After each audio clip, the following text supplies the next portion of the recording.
AM House call. There's been a lot of attention paid to concussions and pro athletes, and there's a new study out saying that young athletes who suffer head injuries can risk death if they return into action too soon. Yeah, because they always want to go back and play no matter if they're hurt or not, which is a bad thing. Chief Medical Correspondent Dr. Sanjay Gupta is here with more on that. That's a big problem. It is, and some of it's a culture thing because they watch professional athletes play, and, you know, the high school players, younger players want to do the same thing.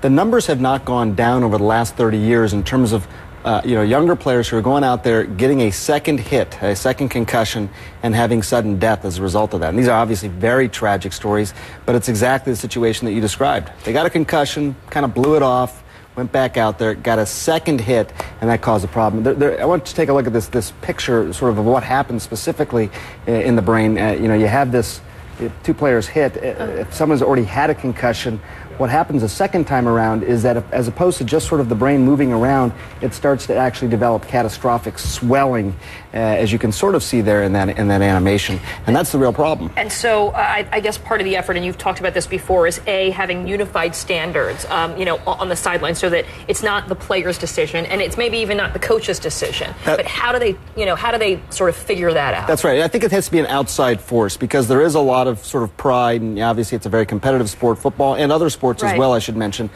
So it needs an outside governing force to say there must be a sideline exam, for example, and someone has to be cleared before they go back to play. And all this idea that someone's brain has to be able to rest in between. See, the problem is someone doesn't need to be knocked out to have a concussion. Right. The symptoms can be pretty vague, and take a look at some of the symptoms specifically. And these are some of the questions that are sometimes asked on the sideline, just simply if someone has a headache, if they feel any pressure in their head, for example, nausea, vomiting, balance problems, dizziness, vision problems.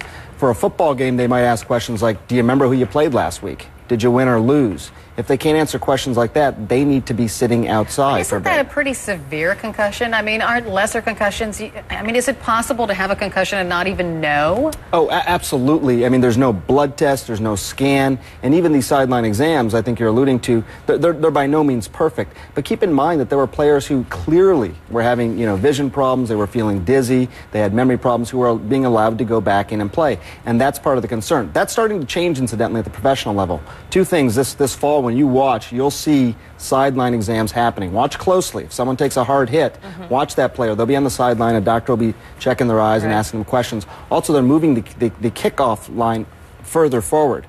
The kickoff returns are one of the most dangerous parts of the game. They want more of those balls to end up in the end zone and not have the kickoff returns. Less exciting game, but possibly they're also safer. But they're fining you for harder hit, and they're trying to do things to take the culture of those hard head hits out. Yep. And it's terrifying, to think for the young kids playing as well, because your brain is, it's so much more vulnerable when you're young, right? It is developing. It is more vulnerable, and it's none of the protective gear, even in all of it in aggregate, can make you completely safe. People talk about mouth guards potentially preventing concussions just because you don't transmit as much force from the chin and from the lower mouth.